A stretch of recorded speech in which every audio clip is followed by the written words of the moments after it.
एक बार दिला दे। You're my darling angel, baby.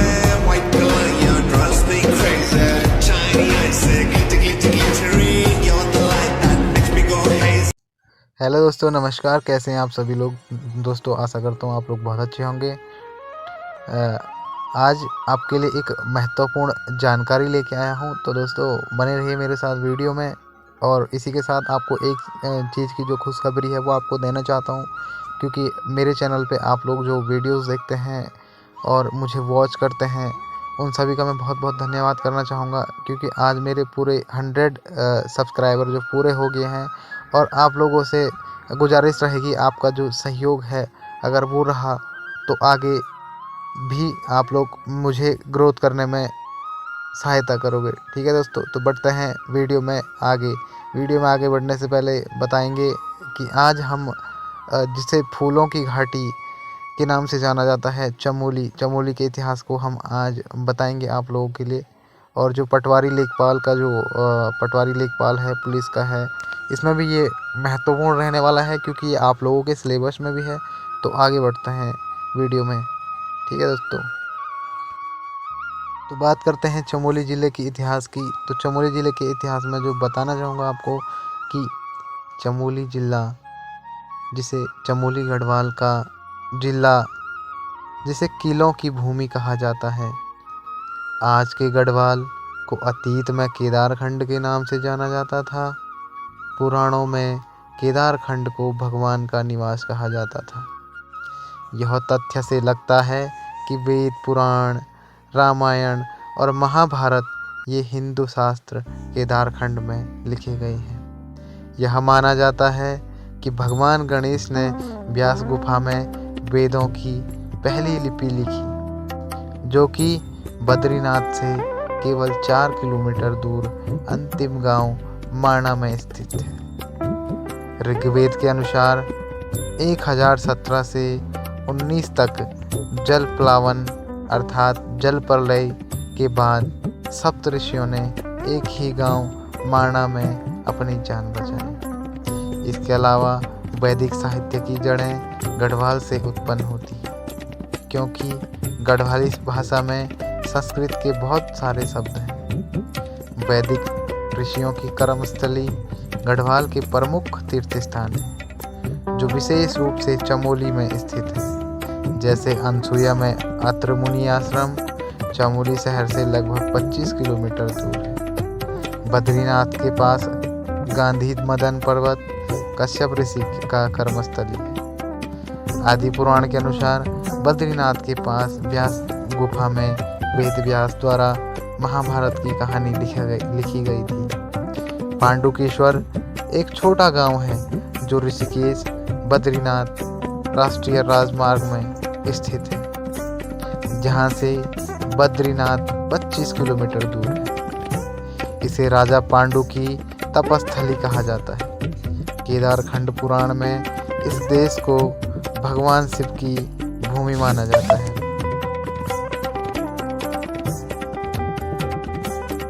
Garhwal के इतिहास के बारे में प्रमाणिक लिपि शब्द केवल 6वें एडी में पाया जाता है।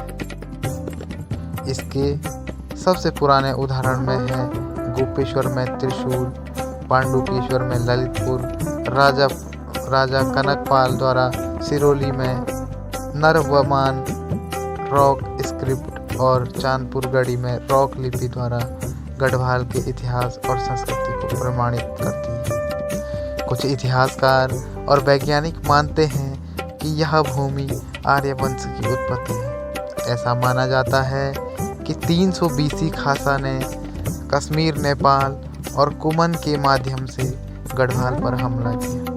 इस आक्रमण के कारण एक संघर्ष बढ़ गया। इन बाहरी लोगों और मूल के बीच एक संघर्ष हुआ। उनके संरक्षण के लिए मूलभूत रूप से गढ़ी नामक छोटे किले बनाए गए। बाद में खास ने पूरी तरह से देश को हराया और किलों पर कब्जा कर लिया। खास के बाद क्षत्रिय ने इस जमीन पर हमला किया और पराजित हो गए। खासा ने अपना शासन पूरा किया। उन्होंने गढ़ी के सैकड़ों गढ़वाल को केवल 52 गढ़ी तक ही सीमित दिया था। क्षत्रिय के एक कंटूरा वासुदेव जनरल ने गढ़वाल की उत्तरी सीमा पर अपना शासन स्थापित किया और जोशीमठ में अपनी राजधानी स्थापित की। तब कार्तिकेय वासुदेव कातुरी गढ़वाल में कटूरा राजवंश के संस्थापक थे और उन्होंने सैकड़ों वर्षों से कतई शासनकाल में गढ़वाल का शासन किया था। शंकराचार्य गढ़वाल का दौरा किया और ज्योतिर्मठ स्थापित किया, जो कि 4 प्रसिद्ध पीठों में से एक है। भारत में अन्य पीठों में द्वारिकापुरी और श्रृंगेरी है। उन्होंने बद्रीनाथ में भगवान बद्रीनाथ की मूर्ति फिर स्थापित की।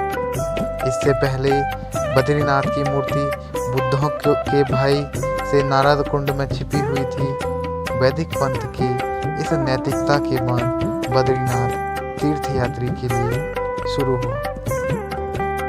पंडित हरिश्चंद्र रतूड़ी जी कहते हैं कि राजा भानु प्रताप गढ़वाल में पनवार राजवंश के पहले शासक थे, जिन्होंने चांदपुर गढ़ी को अपनी राजधानी के रूप में स्थापित किया था।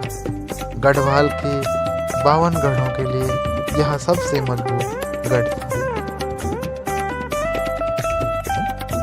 8 सितंबर 1803 के विनाशकारी भूकंप गढ़वाल राज्य की आर्थिक और प्रशासनिक स्थापना को कमजोर कर देता है। स्थिति का फायदा उठाते हुए अमर सिंह थापा हल्दीलाल चंटूरिया के आदेश के तहत गोरखाओं ने गढ़वाल पर हमला किया। उन्होंने वहां पर स्थापित गढ़वाल के आधे से अधिक हिस्से को 1804 से 1815 तक गोरखा शासन के अधीन रखा। पवार राजवंश के राजा सुदर्शन शाह ने ईस्ट इंडिया कंपनी से संपर्क कर और मदद मांगी। अंग्रेजों की सहायता से उन्होंने गोरकस को हटा दिया और अलकनंदा और मंदाकिनी के पूर्व भाग को ब्रिटिश गढ़वाल क्षेत्र में राजधानी श्रीनगर के साथ विलय कर दिया। उस समय को इस क्षेत्र ब्रिटिश गढ़वाल के रूप में माना जाता था। गढ़वाल की राजधानी श्रीनगर की बजाय टिहरी में स्थापित की गई थी। शुरुआत में ब्रिटिश शासक ने देहरादून और सहारनपुर के नीचे इस क्षेत्र को स्थापित रखा था, लेकिन बाद में अंग्रेज़ों ने इस क्षेत्र में नया जिला स्थापित किया और इसका नाम पौड़ी रखा। आज की चमोली एक तहसील थी। 24 फरवरी सन 1960 को तहसील चमोली को एक नया जिला बनाया गया। अक्टूबर 1997 में जिला चमोली के 2 पूर्ण तहसील और 2 अन्य ब्लॉक आंशिक रूप से का नया गठित जिला रुद्रप्रयाग में विलय कर दिया गया। और आज हम उसे ही चमोली के नाम से जानते हैं।